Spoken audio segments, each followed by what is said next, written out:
Buterevu nyikiriza nkwakire kutangiririwe murunji orakunda abakiga TV kandi niyenda nkwendeze ebirunji byonka kandi ndakutangira omu program nyamurunji eji ni program ija twevugye tuzine kandi program ya energy program turazina tukashemererwa tukevuga tukakora ebirunji byonka ebyabakiga babakoraga munyani wanje iwi wenda kutangira iwo mu sitting room yawe ojyo mu kicenge cyawe ojyo mu motoka yawe uriyo notambura nima bari mu nyonyi turenda tubatangire Uganda Airways nitumangu mulimo murakunda eji program ija twevugye tuzine munyani wanje iwiwe nyikiriza nkutangirire kukunde kandi kwendeze ebirunji byonka nimanya ngutoka rugahaje program tukuratire ahari Facebook page yitu, Instagram, Twitter, YouTube. Kandi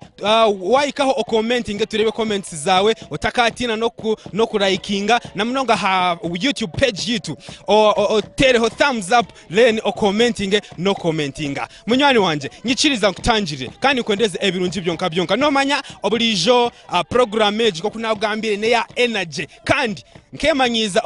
obutagiza munyenka erizoba mbwinire abahangu kandi abarunji munonga ninyenda ngo ostame ojware nkito zawe zo kuzina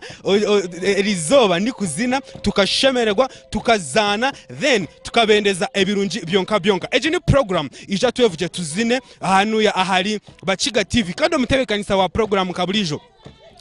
nahabwe Kenneth mwene kajyabashisha wangambe neza wamaganya ninkunda kandi nikwendeze ebirunji byonka nyikiriza tugendere kimwe tutandikireho